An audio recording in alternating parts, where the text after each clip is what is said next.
Nature Boy checking in. Seals Family Farm. Homesteading is a way of life. Doing the update, we never did a walkthrough of our property. And in light of our big change that we want to present to everybody, we're going to just take you on a quick little walkthrough about what we've been doing as far as Seals Family Farm and our intent as Seals Family Farm as a communal organization. We've been installing garden beds for a while now. And again, our intention is to create a more sustainable community. And so we've been doing workshops on how you can plant your own food, how you can garden your own food, how you can close that loop on basically expenditures in your budget. And this is one method. This is just our patch of greens, and we use recycled pallet wood. Again, we're trying to make a smaller carbon footprint, so we use recycled pallet wood. They're very affordable, and we've been teaching with these. We also do a workshop on practical gardening, and we showcase how we use anything. So these are just garden bags. I made this strawberry container apparatus with just using some fencing that I had left over in a regular construction bag. And as you can see, they're doing very, very, very well, very healthy. This is a feed bag, so we have our chickens that we feed scratch grain, and I just flip the bag inside out. And of course, these are squash. This is not of course they're squash, but these are patty pan squash. But this is just the bag again with that same fencing. This is a peat moss bag. This is our watermelon plant. It's just started jumping up really well. We got a late start because we were doing more classes and workshops and not even attending our own garden. But it's coming along. Everything's jumping up. And this is our container garden. And I tell people all the time, like, you don't have to do the traditional aspect of gardening where you have the 4x4, 4x8 raised beds. It takes money. These are very, very, very practical. I love this concept because you can move them around. And one of the mistakes I even made earlier was building the whole pallet beds in a bad spot, or the least where it gets the least sunlight. So these containers have really came in handy because we were able to just simply pick them up and move them. So these are the kind of things that we talk about during our workshops, and we kind of show people the practical aspects of gardening and how you can facilitate a garden in your own backyard, your own space. So we only use a specific amount of our land. We do have roughly 4 acres here in Riverdale, Georgia. We only used a specific amount of land just to showcase that you can do it in your own backyard and kind of mimicking the square footage of a regular household. And so that's why we only use this, not even 1/10 of an acre back here, just to do all these things. We have a number of things growing. They do very well. And again, our programming kind of facilitates how you can grow your own food and how easy it is. So now the big unveil. I know I said it before, but this is more of a visual aspect. And what we're doing now is agroforestry. And we've partnered, I ain't gonna say partners, but we've been getting loads of mulch dropped off by a local power company. I'm not gonna name the name, but we are in Georgia, and they've been looking out for the boy. So they've been bringing me piles and piles and piles of mulch. We probably need about 6 more piles, but this is where we are going to facilitate our food forestry, our agroforestry. So moving into permaculture, the methods that we use in gardening are great, but they're not really sustainable. So sustainability is the key, and that's what we're pushing.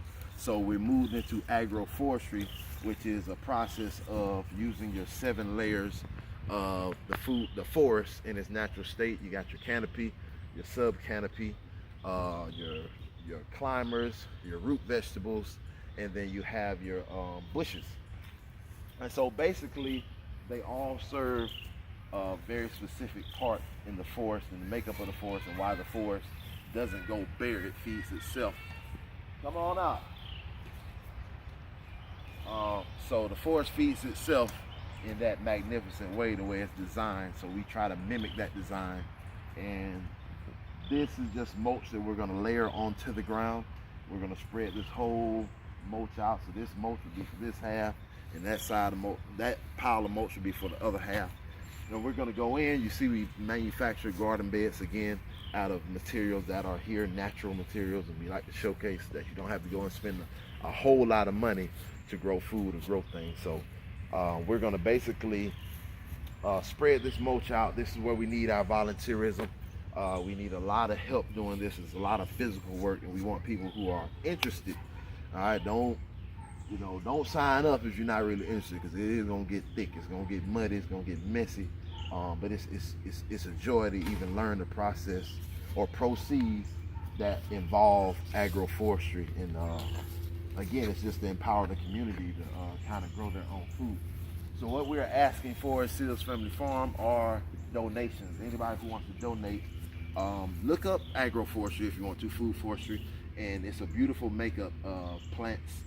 So the construct is that every plant will bear some kind of fruit or something that's edible. So these little trees will be taken out, and we'll put fruit trees in this place. This is actually a mulberry tree already, but we'll basically just have fruit trees and fruit bushes, and the ground coverings will be some kind of pumpkin or squash or whatever, and then we'll still have things that vine up the trees like grapes or muscadines. And we're basically just continuing that same process, but in a food world. So what we need, we have only one wheelbarrow, and it's been here for a while. We would love to have at least 4 more wheelbarrows, so when we do have volunteerism, we can facilitate moving mulch and doing all the things we need to do a little bit easier without bulky equipment. These things right here are, man, they're the most handy thing we ever had. They're kind of expensive, but again, donations will pay for at least 10 of these yard rakes or bedding forks. Kind of a scooping shovel. We have maybe 3 or 4 of these. No, we have 3 of them. So we definitely need at least 3 more. They just make jobs a lot easier. The wide mouth or the wide tooth on them give us a lot of assistance rather than the small standardized shovels. So that's kind of the stuff we're looking for as far as just donations. Donations as far as monetary value would go towards these things I just mentioned, as well as the fruit trees themselves to start to put in place for our food forestry. So again, our intent is to showcase at Seals Family Farm how you can grow your own food, and we talk a lot about systems, and one of the systems we have here is rabbitry. So we use the rabbits to cultivate the manure, and we can use the manure to fertilize the plant. So we got, we got the kids out here now doing the duty. I see. You gotta put your boots on a second. So this is our little rabbit husbandry area, and again, we just take the rabbits. Their greatest asset to us is the poop that they leave behind. You see a couple little babies in there scurrying around. We have a couple litters going on right now. If you're interested in owning a rabbit and possibly having one of these little houses built, we might be able to say so. We might be able to work something out. But definitely, if you're into owning a rabbit, look us up. And then I'll show you the last couple of areas we have. So area number 1 is right there. That's our main area that we're going to work on first as far as the food forestry goes. This other area over here, I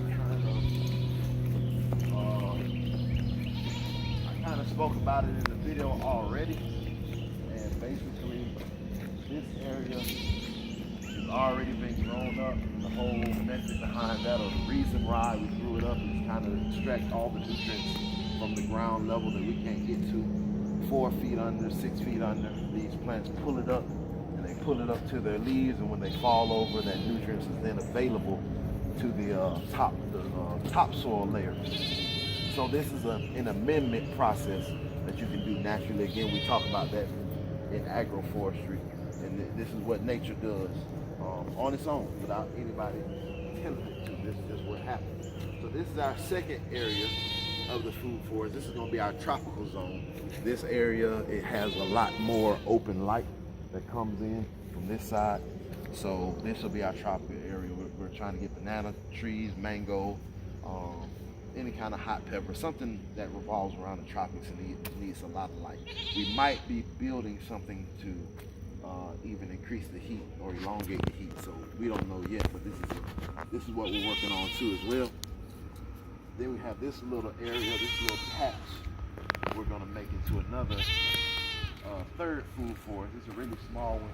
We already have some fig trees adjacent. We have some apples, some plum, another fig, and so this little area kind of bounce off of itself as well. As far as the food forestry. In the back we have the lake, and you hear the goats, but in the back we have the lake, and we do compost. So we make our own compost, and of course the compost then goes to the garden area. But in the lake we are wanting to do some kind of aquaponics system. We don't know how deep we're going to go with the aquaponics, but it's there. We can use the lake water to obviously feed the garden as well. We threw in some bass into the lake. It's fully loaded, so we get a lot of that fish nutrients, their waste. And we threw some freshwater clams in there as well to clean the water up and kind of give us a more cleaner space. So again, that natural process of even filtration we use on the lake area as well. So Seals Family Farm, that's kind of our wrap up. I'm gonna let y'all out one second. So yeah, again, sealsfamilyfarm.com is where you can kind of see what we got going on. We're coming with the YouTube page here soon. But if you want to donate, please inbox and get our information. If you want to volunteer, do the same. We definitely need a lot of materials. Like we need the physical things first, the wheelbarrow, the pitchforks, the broad shovels. As we wait on our mulch to get dropped, we're looking for those materials first, and then when we have the volunteerism, when we get the materials, we can then facilitate volunteerism. And again, it's going to be a wonderful process. If you're into it, like you're really into it, please hit us up. It's going to be work, but it's going to be joyous. Like it's going to be a beautiful process. And with agroforestry, it is not a quick, fast thing. So we're not in a rush. It's a slow process because we have to spread the mulch out and allow it time to break down before we can utilize the soil. So it's a quick process, and if you're really into self-sustainability or leaving a smaller carbon footprint, is just being stewards of the environment, and you're into kind of the homesteading lifestyle, this is a great opportunity for you. We'll be covering a lot of stuff even as we do our volunteerism and workshops. Not workshops, our volunteerism dates or setups. We'll be going over a lot of the whys and the hows. So it'll be a learning experience as well. You're not just going to get a shovel and start shoveling. We're going to really talk through. And if you're even on the spectrum that you know a lot and you can lend a hand with actual facilitation of the mental side of it, we'll definitely take any kind of considerations. Like we're trying to do this together as a community. Seals Family Farm, it's Nature Boy, signing out.